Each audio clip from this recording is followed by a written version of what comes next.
আমরা নিত্য নতুন যেসব শাকসবজি খাই তারই মধ্যে লুকিয়ে আছে আমাদের দীর্ঘ আয়ু ও সুস্বাস্থ্যের চাবিকাঠি। আজকে আমি এমন একটি সবজির কথা আপনাদের সাথে শেয়ার করব যাকে বলা হয় সুপার ফুড। সেই সবজিটি হচ্ছে গাজর। আমরা সাধারণত সবসময় যে কমলা রঙের গাজর দেখে থাকি সেগুলি কিন্তু আসল গাজরের রং নয়। আজ থেকে প্রায় 1000 বছর আগে আফগানিস্তানে যখন প্রথম গাজর চাষ হয় তখন সেগুলি ছিল বেগুনি বা হলুদ রঙের। 17 শতাব্দীতে ডাচরা পরীক্ষামূলকভাবে চাষ করে কমলা রঙের গাজর তৈরি করে, কিন্তু আসল সত্যিটা লুকিয়ে আছে এর গাঢ় কমলা রঙের মাঝখানে। তো এখন চলুন গাজরের কিছু উপকারিতা জেনে নিই। গাজর খেলে চোখের জ্যোতি বাড়ে ও রাতকানা রোগ সারাতে এর উল্লেখযোগ্য ভূমিকা রয়েছে। এটি উজ্জ্বল ত্বক ও লাবণ্য ধরে রাখে, ক্যান্সার প্রতিরোধে সহায়তা করে, এটিও ওজন কমাতেও সহায়তা করে। বাজার থেকে কেনা গাজরগুলিকে প্রথমে লবণ দিয়ে ধুয়ে নেবেন, কারণ এর মধ্যে কীটনাশক থাকে। আপনারা দেখছেন রন্ধন বিচিত্রা, আমি সঞ্জনা। আমাদের আজকের রেসিপি গাজরের হালুয়া। চলুন রেসিপিটি শুরু করি। একটি জল ভর্তি বাটি নিয়েছি, এই দেখুন। এখন বাটির জলের মধ্যে 1 চামচ নুন দিয়ে দিলাম।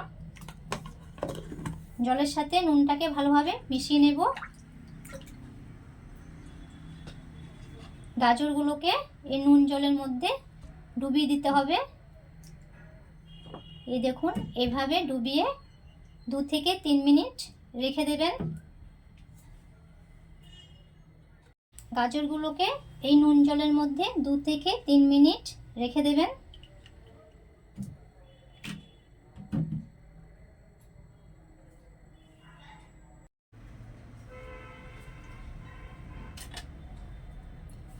গাজরের উপরের সাইড নিচের সাইড একটা ছুরির সাহায্যে এভাবে কেটে নেবেন।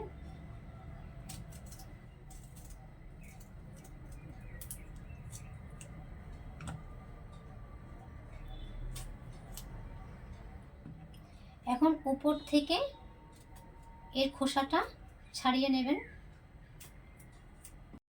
গাজরের সব খোসাগুলো ছাড়িয়ে নিয়েছি। এখন একটা গ্রেটারের সাহায্যে এগুলো গ্রেট করে নেব।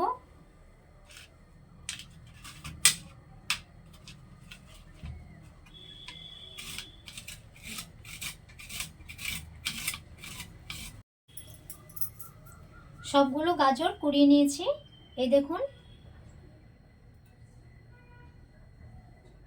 এখন চলুন গাজরের হালুয়াটা তৈরি করে নিই। হালুয়াটা করার পর গাজরের হালুয়ার উপরে একটা গার্নিশ করব, তার জন্য এখানে দুধ চিনি করে নেব। তো প্রথমে আমি গ্যাসটা অন করে একটা কড়াই বসিয়ে দিয়েছি, গ্যাসের ফ্লেমটা লোতে রেখেছি। 1 চামচ গুঁড়ো দুধ দিয়ে দিচ্ছি, আর 1 চামচের মতো এখানে চিনিটা অ্যাড করলাম। দুধের সাথে চিনিটা ভালোভাবে নাড়াচাড়া করে নেব।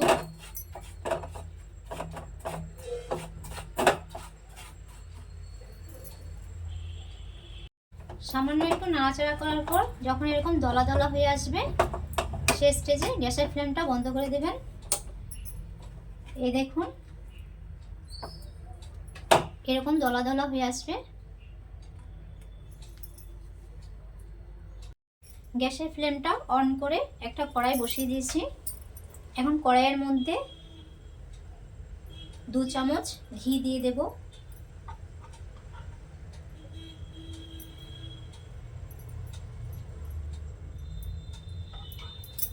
ঘিটা একটু গরম হলে এখানে একটা তেজপাতাকে 2 টুকরো করে নিয়েছি, এটা দিয়ে দিচ্ছি। 2টো এলাচ দিচ্ছি, 2 থেকে 3টে দারচিনি, আর 3 থেকে 4টে এখানে লবঙ্গ দিয়ে দিলাম। এটা ঘিয়ের সাথে ভালোভাবে ভেজে নেব।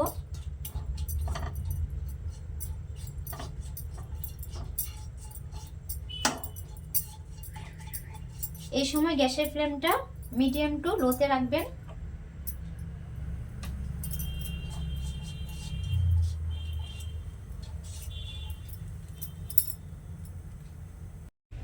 ঘিয়ের সাথে এলাচ দারচিনি, লবঙ্গ আর তেজপাতাটা ভাজার পর একটা সুন্দর গন্ধ বেরিয়েছে।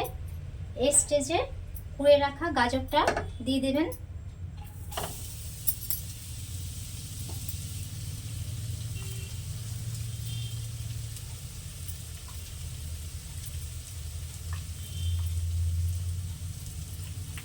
ঘিয়ের সাথে পুরানো গাজরটা ভালোভাবে ভেজে নেবেন। যতক্ষণ না পর্যন্ত গাজরের কাঁচা ভাবটা যাচ্ছে ততক্ষণ পর্যন্ত এটা ভাজতে থাকতেই হবে। আর এই সময় গ্যাসের ফ্লেমটা লোতে রাখবেন। এখন দেখে নেব গাজরটা সেদ্ধ হলো কিনা। গাজরটাকে 3-4 বার ঢাকা দিয়ে দিয়ে সেদ্ধ করে নেবেন। আর গ্যাসের ফ্লেমটা কিন্তু লোতে রাখবেন।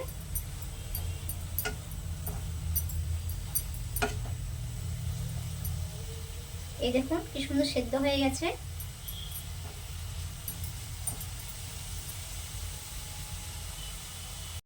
এখন গুঁড়ো দুধটা অ্যাড করব। এখানে লিকুইড দুধ অ্যাড করবেন না, গুঁড়ো দুধটা দিয়ে করবেন, খেতে টেস্ট হবে। আমি পরিমাণ মতো গুঁড়ো দুধটা দিয়ে নিয়েছি, আপনারা আপনাদের পরিমাণ মতো গুঁড়ো দুধটা দেবেন। গুঁড়ো দুধটা দেওয়ার পর এটা ভালোভাবে মিশিয়ে দিতে হবে।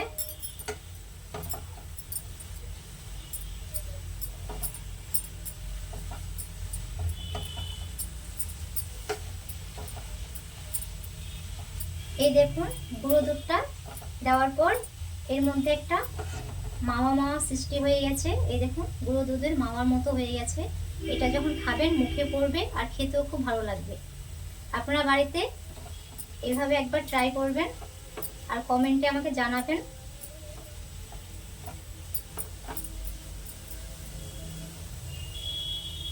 আমাদের গাজরের হালুয়াটা হয়ে গেছে।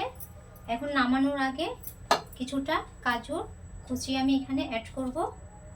আমি এখানে কিশমিশ দিচ্ছি না, আপনারা চাইলে কিশমিশ দিতে পারেন বা অন্য কোনো ড্রাই ফ্রুটসও এখানে ব্যবহার করতে পারেন।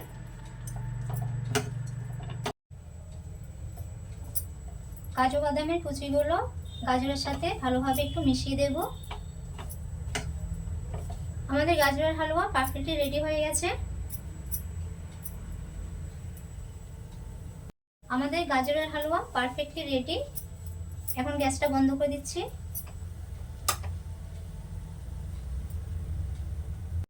এখন যে দুধ চিনিটা করে রেখেছিলাম গাজরের হালুয়ার উপরে সাজানোর জন্য, সেটা এখন দিয়ে দিচ্ছি।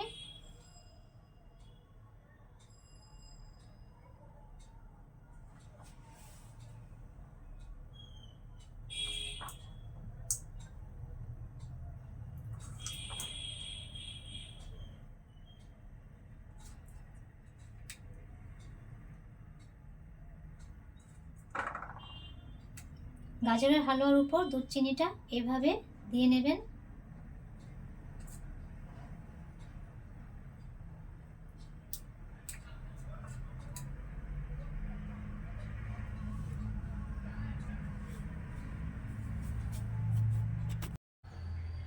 গাজরের হালুয়াটা তৈরি করে নিয়েছি। আমি যে পদ্ধতিতে আপনাদেরকে গাজরের হালুয়াটা তৈরি করে দেখালাম, আপনার বাড়িতে একবার এই পদ্ধতিতে করবেন। ভালো লাগলে চ্যানেলটিকে লাইক করবেন, সাবস্ক্রাইব করবেন আর আপনাদের পরিচিতদের সাথে এই ভিডিওটি শেয়ার করবেন। আজ এই পর্যন্তই, দেখা হচ্ছে পরবর্তী একটি রেসিপিতে। ভালো থাকবেন।